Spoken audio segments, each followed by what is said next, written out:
Hello, everyone, and thanks so much for joining us today for this edition of USVI News. I'm Brissa Bradfield. Emily Matson has the day off.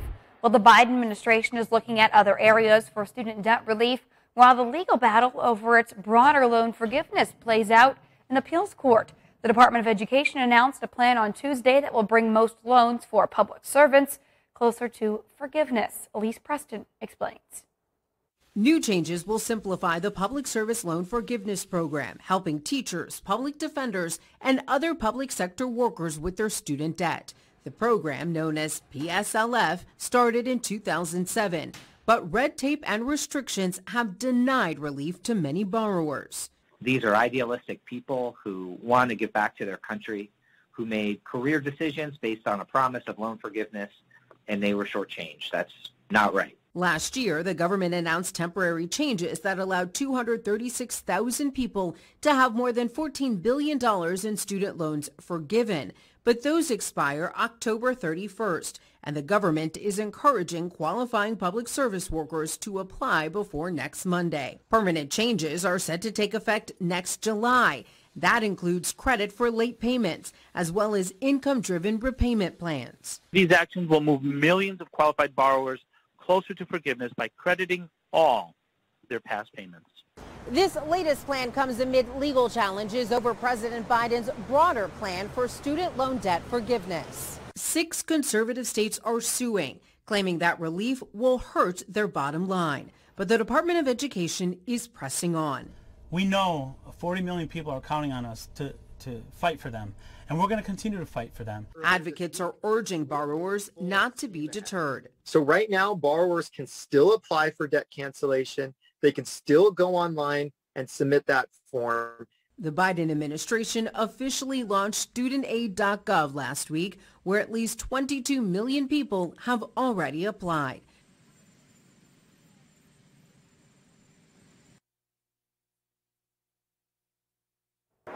And that was Elise Preston reporting there. Well, when it comes to home sales, house prices are still rising across the U.S. mainland, but at a much slower pace. This is according to some new data. The average price for a home in August was up 13% from the same month last year, but the jump is far less than the 15.6% annual gain seen in July. That means the rise in home prices appears to be decelerating. And in fact, the percentage difference is the largest deceleration in home prices in the history of the index, which was established in 1987. Well, meantime, President Joe Biden received the updated COVID-19 shot on Tuesday, and it comes more than 3 months after he contracted COVID-19, which is how long health experts recommend waiting before getting your booster shot. The new formula targets the original COVID strain and the currently circulating Omicron subvariants, BA4 and BA5. Top Biden administration officials have warned about a possible winter surge of the virus as more people head indoors. Health leaders say timing is also a key factor for getting the shot, recommending people to get their booster before Halloween to have the best protection possible by the holidays. Well, meantime, now to a health warning affecting the entire country. Medical experts are sounding the alarm about a possible triple-demic that could unfold this year, with cases of COVID-19, flu, and RSV all expected to rise. Christian Bienvenides reports. The season is already off to a rough start, with respiratory illnesses spiking around the country. Experts are concerned about a possible triple-demic. We have 3 respiratory viruses, RSV, influenza, and COVID, rising at the same time. Obviously, that's something we're going to monitor very closely. Pediatric hospitals in many states are at capacity, with kids fighting respiratory infections. But White House COVID-19 response coordinator Dr. Ashish Jha says Americans are not powerless in this situation. Getting vaccinated can make a big difference. We have flu shots that keep people out of the hospital. We have COVID shots. We have a brand new COVID shot that is formulated against the virus that's out there right now. That will keep people out of the hospital, prevent people from getting seriously ill. Dr. Josh stresses that keeping people out of the hospital is critical when so many viruses are circulating, so hospitals do not get overwhelmed. Taking common sense precautions such as staying home when sick and washing hands can also help keep everyone healthy. And while there are vaccines for COVID-19 and flu, there is no RSV vaccine yet. Several companies are working on it, and Dr. Jha says he hopes a vaccine may be available within the year. Well, meantime, in other health news today, new research finds sleep may be just as important to your heart health as diet and exercise. But the CDC says a third of U.S. adults report getting less sleep than what's recommended. USVI News' Emily Matson has a look at some new sleep data and why health experts say getting a good night's rest needs to be a priority. If you want to be healthy, get enough sleep. That's according to a new large study.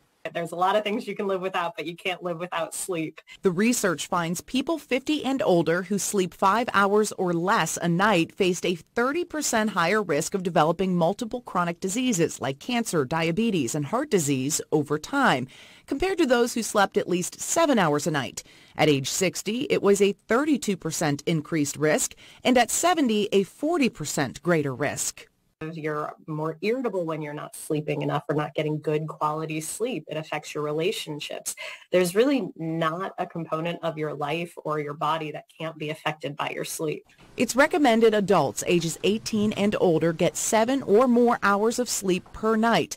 Dr. Mari Horvat with Cleveland Clinic Sleep Disorders Center says to listen to your body. Really emphasize to my patients, it's not, hey, I function okay on 6 hours. It's, do you feel good on that amount of sleep that you're getting? Do you feel well rested, like you don't need more sleep? The CDC suggests improving your sleep with some new habits like going to bed and getting up at the same time every day. Keep your bedroom quiet, dark, and a comfortable temperature.